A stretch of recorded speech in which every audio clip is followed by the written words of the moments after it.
मुतालबा किया है कि चीफ जस्टिस के अलावा सुप्रीम कोर्ट के जजेस की तादाद 20 की जाए। वजीर कानून आजम नज़ीर तारड़ ने जजेस की तादाद में इजाफे का बिल कमेटी को भिजवाने का कह दिया। तफसील जानते हैं नौशीन यूसुफ से। जी नौशीन, बताइए। सेनेटर अब्दुल कादिर खानदादा ने बिल पेश किया तो उन्होंने कहा कि सुप्रीम कोर्ट में इस तरफ 53,000 केसेस जो हैं वो ज़ेरे इल्तवा हैं। सुप्रीम मेरे ख्याल में तो जजेस 16 बढ़ने चाहिए। मैंने तो सिर्फ 7 जजेस के इजाफे की बात की है।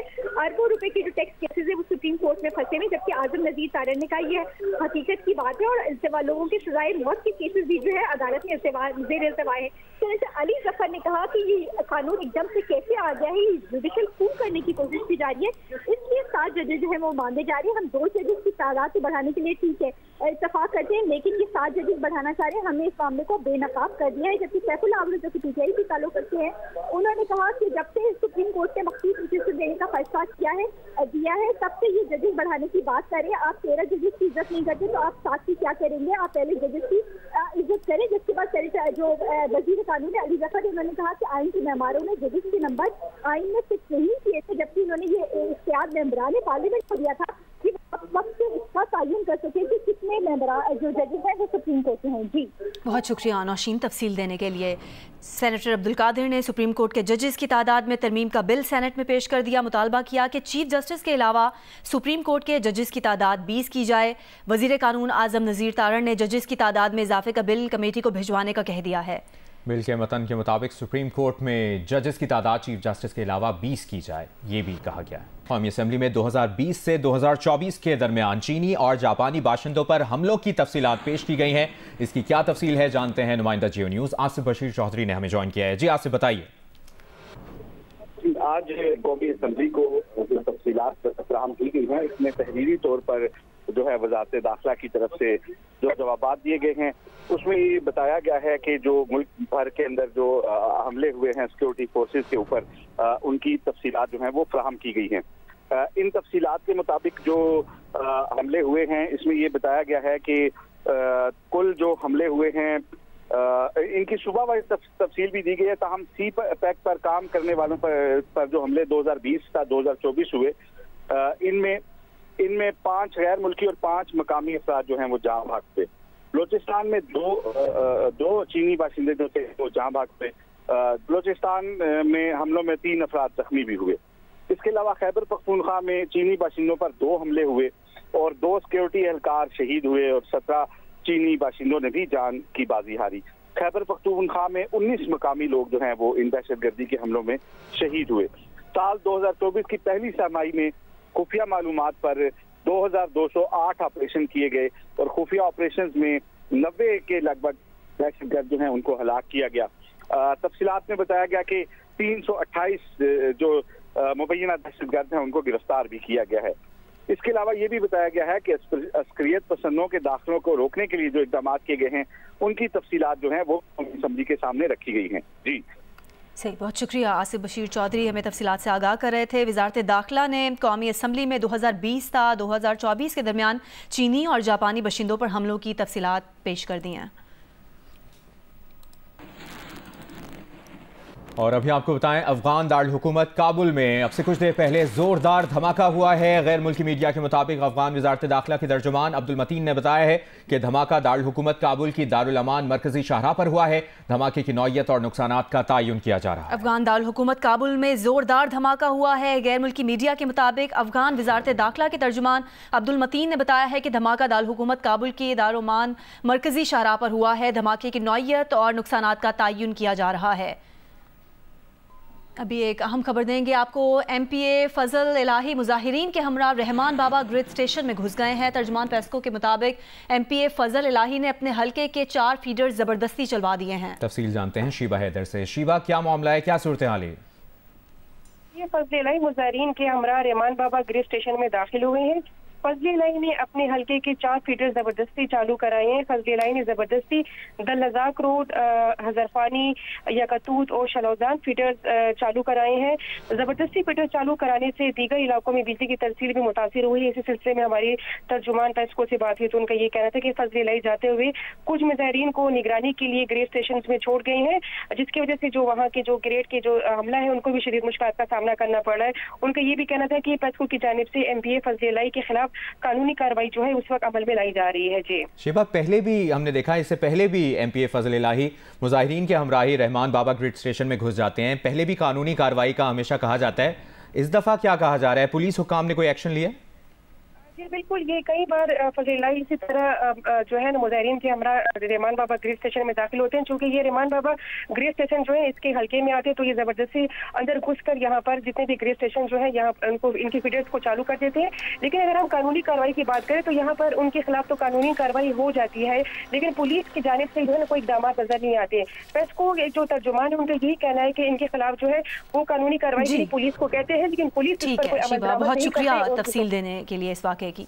और अभी आपको बताएं, इस्राइली अदालत ने गजा में 6 इस्राइली यरगमालियों की हलाकत पर जारी मुल्कगीर हड़ताल खत्म करने का हुक्म दे दिया है।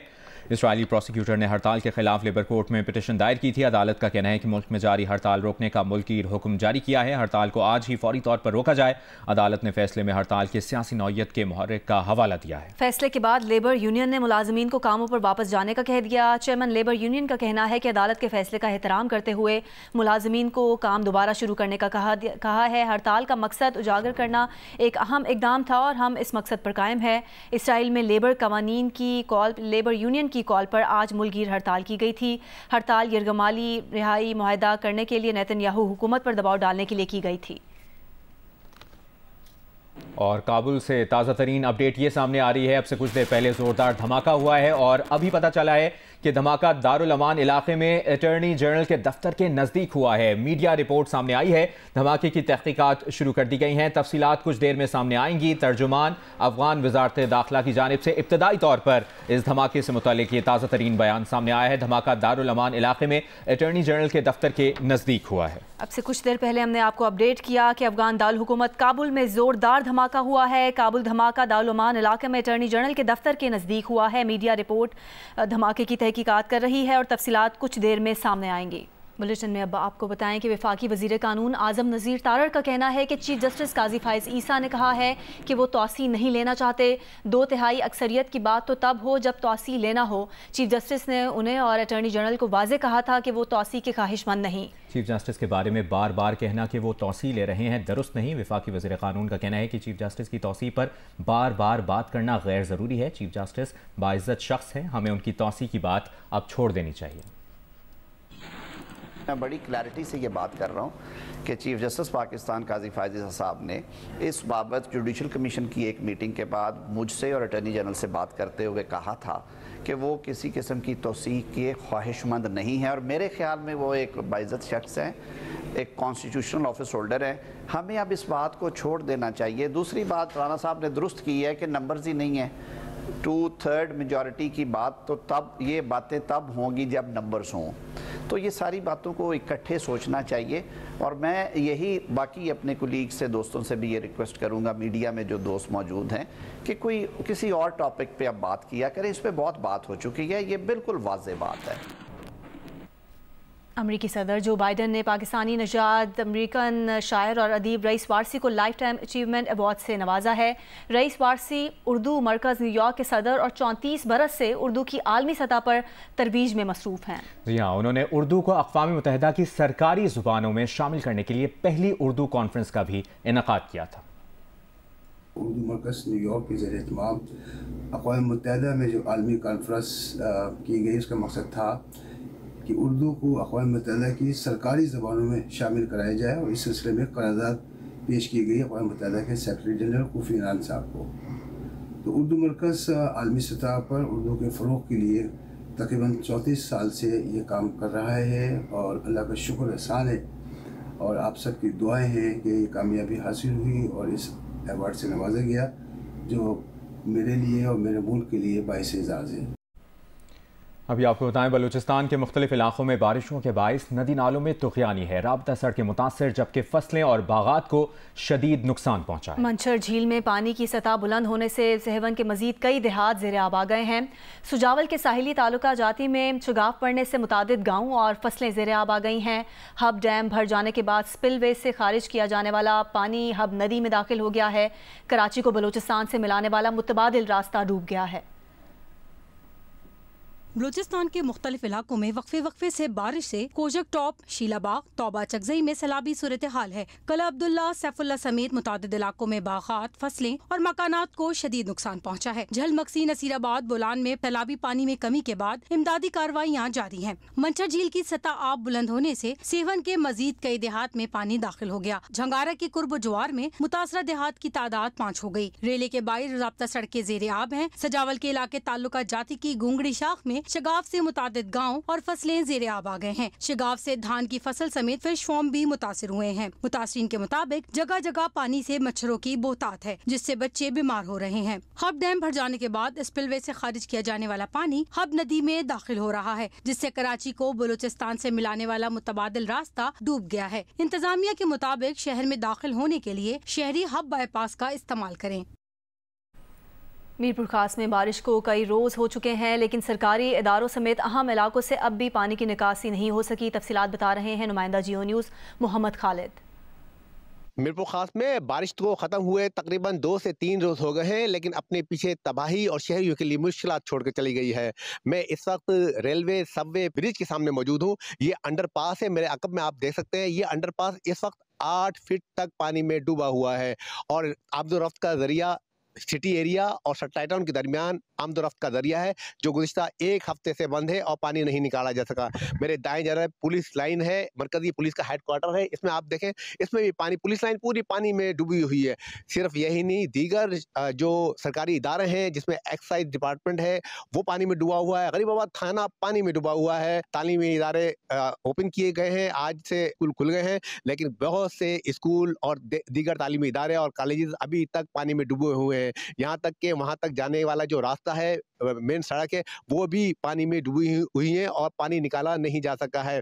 पाकिस्तान क्रिकेट बोर्ड के चेयरमैन मोहसिन नकवी ने कज़ाफ़ी स्टेडियम लाहौर की अपग्रेडेशन के पहले मरहले के काम को जल्द अज जल्द मुकम्मल करने की हिदायत कर दी है, ताकि दूसरे मरहले का काम जल्द अज जल्द शुरू किया जा सके। कज़ाफ़ी स्टेडियम के अपग्रेडेशन प्रोजेक्ट के सिलसिले में इन दिनों बेसमेंट में वाटर टैंक की तामीर और स्टील फिक्सिंग का काम जारी है। अपग्रेडेशन का काम का जायजा लेने के लिए chairman Pakistan cricket board Mohsin Naqvi ने स्टेडियम का तफसीली दौरा किया और उन्होंने अपग्रेडेशन प्रोजेक्ट पर पेशरफ्त का जायजा लिया। मोहसिन नकवी ने स्टेडियम अपग्रेडेशन प्रोजेक्ट को मुकर्ररा मुद्दत में मुकम्मल करने के हवाले से FWO और नेस्पाक को हिदायत दी। उन्होंने कहा कि स्टील फिक्सिंग का काम जल्द मुकम्मल किया जाए ताकि तामीराती कामों को टाइम लाइन के अंदर मुकम्मल किया जा सके।